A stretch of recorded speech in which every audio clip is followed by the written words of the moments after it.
हरिओम श्री गणेशाय नमः। श्री सरस्वते नमः। श्री गुरुचरण कमलेभ्यो नमः। सभी भक्तों को हास परिहास, व्यंग्य विनोद, मौज मस्ती और सामाजिक मेलजोल का प्रतीक लोकप्रिय पर्व होली की हार्दिक शुभकामनाएं। होली अथवा होलिका वास्तव में एक वैदिक यज्ञ है जिसका मूल स्वरूप आज विस्मृत सा हो गया है। होली के आयोजन के समय समाज में प्रचलित हंसी ठिठोली, गायन वादन, हुड़दंग और कबीर इत्यादि के उद्भव और विकास को समझने के लिए हमें उस वैदिक सोम यज्ञ के स्वरूप को समझना पड़ेगा जिसका अनुष्ठान इस महापर्व के मूल में निहित है। वैदिक यज्ञों में सोम यज्ञ सर्वोपरि है। वैदिक काल में प्रचुरता से उपलब्ध सोमलता का रस निचोड़ करके उससे जो यज्ञ संपन्न किए जाते थे वे सोम यज्ञ कहे गए हैं। यह सोमलता कालांतर में लुप्त हो गई है और इसके लुप्त होने के कारण ही ब्राह्मण ग्रंथों में इसके अनेक विकल्प दिए हैं जिनमें पुतीक और अर्जुन वृक्ष मुख्य है। अर्जुन वृक्ष को हृदय के लिए अत्यंत शक्तिप्रद माना गया है। आयुर्वेद में इसके छाल की हृदय रोगों के निवारण के संदर्भ में विशेष प्रशंसा की गई है। महाराष्ट्र में संप्रति सोम यज्ञों के अनुष्ठान में रानसेर नामक वनस्पति का प्रयोग किया गया है। सोमरस इतना शक्तिवर्धक और उल्लासकारक होता था कि उसका पान करके वैदिक ऋषियों को अमरता जैसी आनंद अनुभूति होती थी। अपाम सोम अमृता अभूम ये ऋग्वेद में लिखा गया है और जिसका अनुष्ठान पूरे वर्ष चलता था। आजकल कुछ मूर्ख लोग सोमरस के पान की तुलना जो है वो श्राप से करने लगे हैं। श्राप का नाम सतयुग से लेकर के आज तक मदिरा ही रहा है जिसे राक्षस लोग सेवन करते हैं। सोम यज्ञ जिसे सत्र याग कहा गया पूरे साल चलता था, 360 दिन चलता था। यज्ञ वेदी के समीप एक गुल्लर की टहनी गाड़ी जाती थी क्योंकि गुल्लर का फल माधुर्य गुण की दृष्टि से सर्वोपरि माना गया है। हरिश्चंद्र उपाख्यान में कहा गया है कि जो निरंतर चलता रहता है, क्रम में निरत रहता है, उसे गुल्लर के स्वादिष्ट फल खाने के लिए मिलते हैं। चरण वही मधु विंदेत चरण स्वादु उदुम्बरम। ये गुल्लर का फल इतना मीठा होता है कि पकते ही इसमें कीड़े पड़ने लगते हैं। उदुम्बर वृक्ष की यह टहनी शामगान की मधुयता और प्रतीकात्मक अभिव्यक्ति करती है। इसके नीचे बैठे हुए वेद पाठी अपनी अपनी शाखा के मंत्रों का पाठ करते हैं और जब भी किसी देव की चल और अचल प्रतिष्ठा होती है तो गुल्लर की लकड़ी से बनी हुई चौकी पर ही उस मूर्ति की पूजा होती है। और इस प्रकार होली में लकड़ियों को चुनने से लगभग 2 सप्ताह पूर्व गाड़ी जाने वाली जो उदुम्बर की डाली थी उसकी जगह पर आप एरंड का वृक्ष उसकी टहनी भी ले सकते हैं क्योंकि एरंड का वृक्ष जो है ऐसा कहा गया है कि सर्वत्र सुलभ माना गया है। संस्कृत में एक कहावत भी है कि निरस्त पाद पे देशे एरंडोपी द्रुमायते।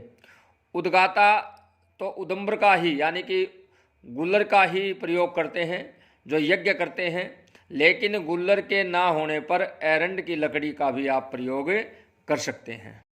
बसंत पंचमी के आते ही प्रकृति में एक नवीन परिवर्तन आने लगता है। दिन छोटे होते हैं, जाड़ा कम होने लगता है, उधर पतझड़ शुरू हो जाता है। माघ की पूर्णिमा पर होली का डंडा रोपा जाता है। आम्र मंजरियों पर भ्रमरावलियाँ मंडराने लगती हैं। वृक्षों में कहीं कहीं नवीन पत्तों के दर्शन होने लगते हैं। प्रकृति में एक नई मादकता का अनुभव होने लगता है। इस प्रकार होली पर्व के आते ही एक नवीन रौनक, नवीन उत्साह और उमंग की लहर दिखाई देने लगती है। होली जहाँ एक और एक सामाजिक एवं धार्मिक त्यौहार है, वहीं यह रंगों का त्यौहार भी है।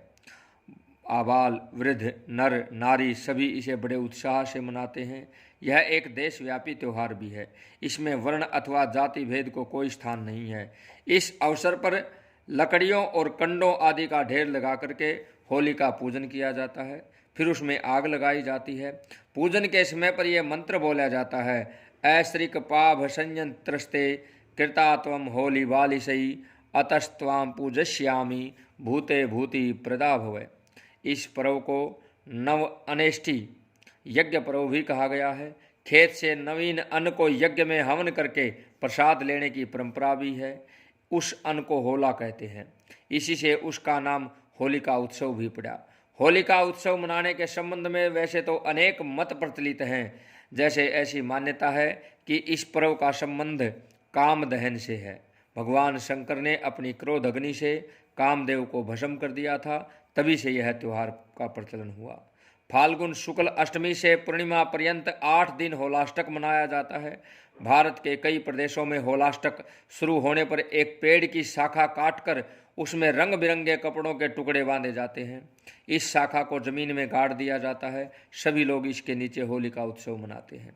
यह त्यौहार हिरण्यकशिपु की बहन की स्मृति में भी मनाया जाता है। ऐसा कहा गया है कि हिरण्यकशिपु की बहन होलिका का वरदान के प्रभाव से नित्य प्रति अग्नि स्नान होता था, लेकिन वो अग्नि में जलती नहीं थी। हिरण्यकशिपु ने अपनी बहन से प्रहलाद की गोद में लेकर के अग्नि स्नान करने को कहा। उसने समझा था कि ऐसा करने से प्रहलाद जल जाएगा तथा होलिका बच निकलेगी। हिरण्यकशिपु की बहन ने ऐसा ही किया। होलिका तो जल गई किंतु प्रहलाद जीवित बच गए। तभी से इस त्यौहार के मनाने की प्रथा चल पड़ी।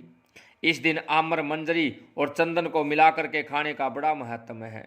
कहते हैं कि लोग फाल्गुन पूर्णिमा के दिन एकाग्रचित से हिंडोले में झूलते हुए श्री गोविंद भगवान का दर्शन करते हैं।